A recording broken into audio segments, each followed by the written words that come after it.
Picture this. You're on a fishing expedition in the Arctic, nothing but freezing waves, endless horizon, and that unsettling silence that makes you start hearing your own heartbeat. Suddenly, out of the mist, you spotted a polar bear, swimming alone, no ice floes in sight, no pack, just a massive white silhouette cutting through black water, and its time's heading straight for your ship. Now let's pause right there. Polar bears do not casually approach humans. These guys are the introverts of the animal kingdom. They avoid people unless they're starving, desperate, or both. So when this one started tailing the boat like an Uber driver who missed your stop, the crew knew something was off. They had two choices: sail away and hope for the best, or figure out what the universe just dropped in their path. And because no great story ever started with "we played it safe," they lowered a rescue vessel. Fact 1. The encounter nobody expected. As the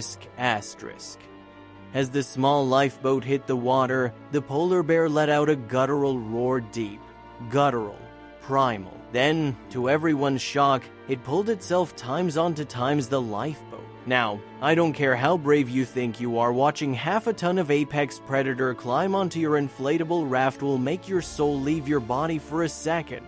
The crew tensed. One wrong move and this rescue mission was going to end up on a documentary titled Times, Why Humans Shouldn't Try to Help Nature, *. But something strange happened. The bear didn't attack. It didn't even growl.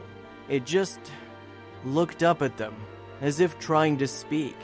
That's when Captain Reynolds stepped forward, nerves of steel, brain screaming, "What are you doing?"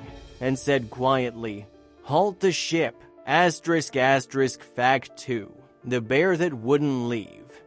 The bear stayed in the lifeboat, pacing and pawing at the sides like it was anxious.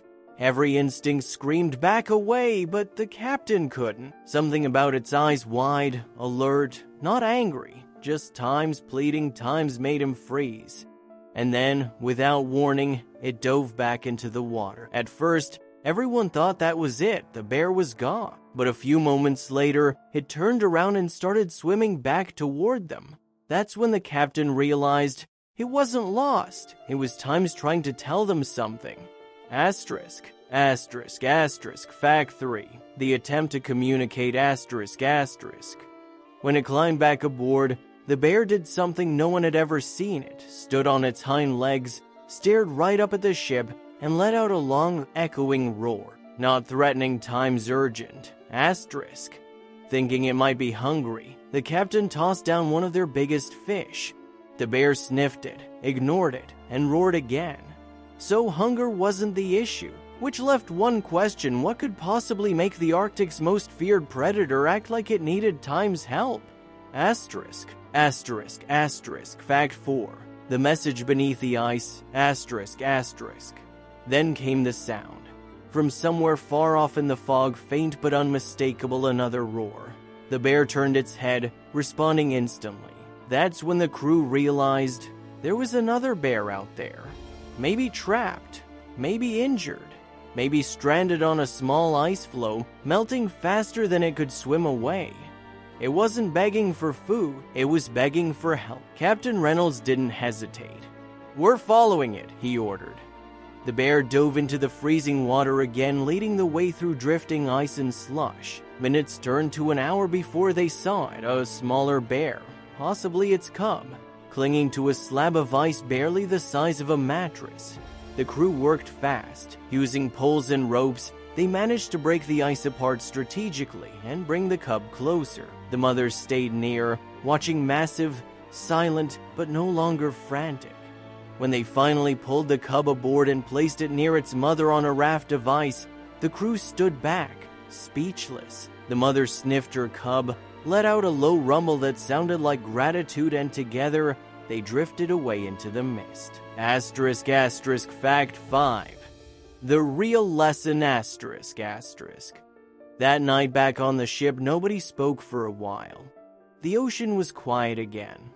But something had shifted. They had witnessed something raw, something that cut through the walls between species. A wild animal had trusted them, not out of instinct, but out of understanding.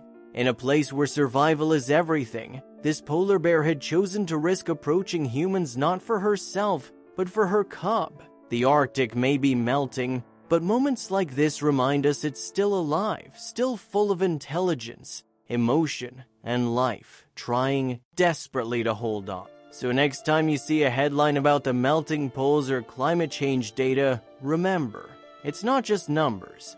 It's stories like this, a mother risking everything, a crew deciding compassion was worth a risk, and a reminder that survival, in every form, is a team effort. If that story gave you chills, and not just the Arctic kind, hit asterisk, like asterisk,